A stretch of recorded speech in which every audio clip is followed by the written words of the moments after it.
আসসালামু আলাইকুম। অনেকেই বলেন যে ভিয়েতনামে অনেক মানুষ কষ্টে আছে, অনেক মানুষ সমস্যায় আছে। এখানে আসলে দালাল চক্র বা হচ্ছে যে আপনার একটা ফাঁদ, প্রতারণার ফাঁদ। আসলে কথাগুলো আসলে মিথ্যে না, কথাগুলো একদম সত্য। ঠিক আছে। আর বিশেষ করে হচ্ছে যে আপনার আমি অনেকের সাথে কথা বলছি ওইখানে, যারা হচ্ছে যে আপনার 6 লাখ 7 লাখ টাকা খরচ করে ওইখানে গিয়ে পড়ে আছে, মাসের পর মাস কোনো প্রকার কাজ পাচ্ছে না বা কাজ দিচ্ছে না তাদেরকে।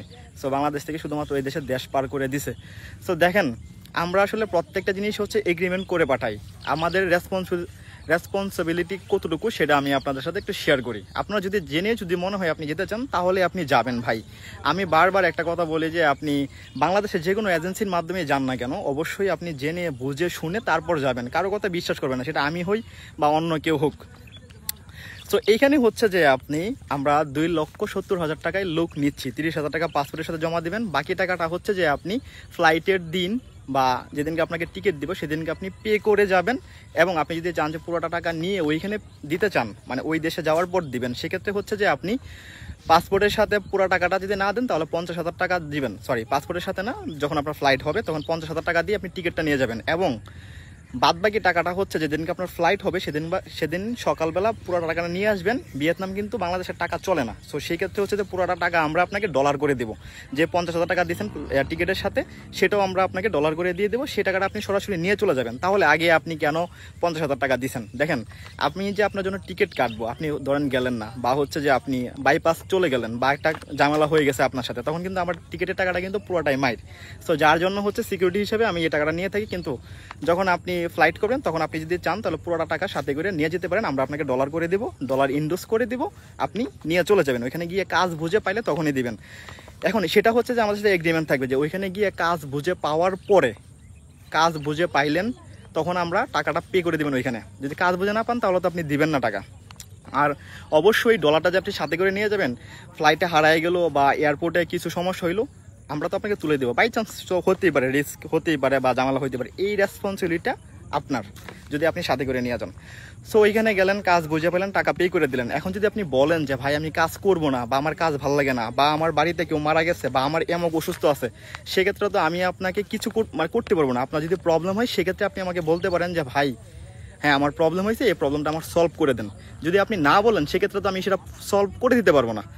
সো আরেকটা বিষয় হচ্ছে যে আপনি এয়ারপোর্ট থেকে নামার সাথে সাথে আপনার পাসপোর্টটা আমাদের লোক নিয়ে নিবে।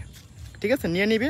1 মাস পরে আপনি যখন চাকরি করবেন, স্যালারি পাবেন, আমাকে যখন বলবেন যে ভাই আমি স্যালারি পাইছি, দেন হচ্ছে যে আপনার পাসপোর্ট আপনাকে ফিরিয়ে দেওয়া হবে। তাহলে পাসপোর্টটা নিচ্ছি কেন আমরা? পাসপোর্টটা নিচ্ছি হচ্ছে যে আপনি টাকা নিয়ে গেছেন, ডলার করে সাথে করে পুরো টাকা নিয়ে গেছেন। এয়ারপোর্টে নেমে আপনার হঠাৎ করে মন চাইছে যে আমি এখানে থাকবো না বা আমি চলে যাব, বা ওইখান থেকে আপনি হাওয়া হয়ে গেছেন, এমনটা হয়। সো সেক্ষেত্রে কিন্তু আপনার যে রুম আমরা যে আপনার জন্য রেডি করছি, সেই রুমের কথা বলেন, আপনার এয়ারপোর্ট কন্ট্রাক্ট করে যে আপনাকে আনছি সেই টাকাটা বলেন, ঠিক আছে, আপনার ফ্লাইটের টিকিটের টাকা বলেন, সব কিছুই কিন্তু আমার শেষ। যার কারণে হচ্ছে যে আমরা পাসপোর্টটা আপনার নিয়ে নিব, এবং আপনি 1 মাস পর স্যালারি পাওয়ার পরে আপনার পাসপোর্ট আপনাকে ফিরাই দেবো। সো যদি 2 নাম্বারই করতাম বা কোনো ঝামেলা করতাম তাহলে কিন্তু এই কথাটা আমি আপনাকে বলতাম না, যেন ওই দেশে গিয়ে যেন কোনো প্রকার হয়রানির শিকার না হন। আরেকটা বিষয় বলে রাখি, সেটা হচ্ছে যে এখন আর ভিসা হচ্ছে না, ভিয়েতনামের ভিসা হচ্ছে না, এখন হচ্ছে স্টিকার ভিসা। ঠিক আছে, তো স্টিকার ভিসায় যাওয়ার পরে, স্টিকার ভিসার একটা মেয়াদ থাকে, সেই মেয়াদ শেষ হওয়ার পরে কিন্তু আপনাকে অবশ্যই অবৈধ থাকা লাগবে। আমি অবশ্যই কাউকে উৎসাহ করতেছি না যে আপনি গিয়ে ওইখানে অবৈধ থাকেন। যদি কেউ যেতে চান সেক্ষেত্রে যেতে পারবেন, ঠিক আছে। সো অবৈধ থাকতে পারবেন, বা হচ্ছে যে ওইখানে গিয়ে আপনি রেসিডেন্সি কার্ডও করে নিতে পারবেন, বা আপনি চাইলে আমাদের মাধ্যমে যদি কন্ট্রাক্ট আসেন তাহলেও আপনি করে নিতে পারবেন। এটা হচ্ছে যার যার ব্যক্তিগত ব্যাপার। এখন আমি যে আপনাকে এগ্রিমেন্টটা করে দেবো, সেই এগ্রিমেন্টে কী কী উল্লেখ থাকবে? এগ্রিমেন্টে উল্লেখ থাকবে এটাই যে আমি ওইখানে নিয়ে যাওয়ার পরে চাকরি দেওয়া পর্যন্ত সমস্ত দায়ভার আমার। চাকরি দেওয়ার আগে কোনো প্রকার টাকা নিব না। যদি আমরা চাকরি দিতে না পারি সেক্ষেত্রে হচ্ছে যে সকল টাকা আপনাকে ব্যাক দিতে বাধ্য থাকিব। আপনি যদি চাকরি বুঝে পাওয়ার পর আপনি যদি বলেন যে আমি কাজ করব না বা নিজ দায়িত্বে চলে আসতে চান বাংলাদেশে, সেক্ষেত্রে আমরা আপনাকে পাসপোর্ট দিয়ে দিব। তার জন্য আমরা কোনো প্রকার দায়ভার থাকবো না বা নিব না। এখন তার ভিতরে যত ধরনের প্রবলেম হোক, আপনি যদি আমাকে ফোন দিয়ে বলেন, দেখেন আমি মানলাম যে আপনার সাথে একটা দুর্ঘটনা ঘটছে, আমাদের লোক ঘটাইছে, এক্সাম্পল আমি মানলাম সেটা। আপনি কি ওয়াশরুমে যায় আমার একটা ফোন দিতে পারেন না? আপনি কি কাজের স্থানে গিয়ে আমাকে একটা ফোন দিতে পারবেন না? আপনি কি অন্য কোথাও গিয়ে একটা ফোন দিতে পারবেন না আমাকে? বলেন। সো আপনি ধরেন যে আপনার পাসপোর্ট বুঝাই দিলাম, পাসপোর্ট বুঝাই পাওয়ার পরেও কি আপনি আমাকে বলতে পারবেন না যে ভাই এই সমস্যার কারণে আমি চলে আসতেছি এখন বাংলাদেশে? সো আপনার যদি প্রবলেমের কথা না বলেন সেক্ষেত্রে কিন্তু আমি সলভ করতে পারবো না। আর এটার রেসপন্সিবিলিটি সম্পূর্ণ আপনার, ঠিক আছে? কাজ বোঝাই দিছি, কাজ পাইছেন, স্যালারি পাওয়া পর্যন্ত আমি দেখবো। আর স্যালারি পাওয়ার পরে তো আর আপনার কোনো প্রবলেম থাকার কথা না। তো সেই ক্ষেত্রে কিন্তু আমি আর দেখবো না। এখন কথা আছে, অনেকে বলতে পারেন ভাই আপনারা যে কাজ দিচ্ছেন সেই কাজ কষ্টের, আমি করবো না। ভাই আগে বলে নিচ্ছি আপনাকে, আপনার 8 থেকে 9 ঘন্টা বেসিক ডিউটি হতে পারে, অবশ্যই দাঁড়ায় থেকে কাজ করা লাগবে। কাজটা হবে furniture factory, plastic factory, steel picture ফ্যাক্টরিতে। এই 3-4টা ফ্যাক্টরিতে যে কোনো একটাতে লেবার পদে হবে বা হেল্পার পদে হবে। যদি আপনি বলেন যে ভাই আমি এইগুলোতে করবো না, অন্য কোনো কাজে দেন, সেক্ষেত্রে বলবো যে আসসালামু আলাইকুম ভাই, আমি আপনারা নিব না, আপনি অন্য জায়গায় যান, কারণ আমি এরপরে আপনাকে কাজ দিতে পারবো না। কিন্তু এটুকু বলতে পারি যে আপনাকে কনস্ট্রাকশনের কোনো কাজ আমরা আপনাকে দিব না, ঠিক আছে? তো এই কথাগুলো শোনার পর যদি আমি মনে করি কেউ যদি যায়, তাহলে আমি মনে করি যে প্রতারণা হওয়ার কোনো চান্স নাই।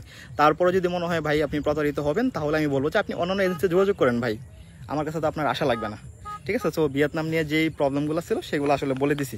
অনেকেই আছে ভাই ওইখানে যাবেন, যাওয়ার পর দেখবেন যে অনেকেই বৈশা আছে, অনেকেই আপনাকে কান মন্ত্রণা দিতেছে বা অনেক কিছু বলতেছে, এইগুলো কানে নেওয়া যাবে না, কারণ তারা কাজ পাচ্ছে না, তারা এই কথাগুলো বলতেছে। আমি তো আপনাকে কাজ দিছি, আপনার যত প্রবলেম আছে সেগুলো আমি সলভ করে দিব। সো ওই মানুষের কথা কানে নিয়ে আসলে কোনো উল্টাপাল্টা করেন না, বা হচ্ছে যে ওই দেশ থেকে চলে আসেন না। প্রবলেম হলে আমাদেরকে জানাতে পারেন, আমরা সেগুলো সলভ করে দেবো। সবাই ভালো থাকবেন, আসসালামু আলাইকুম।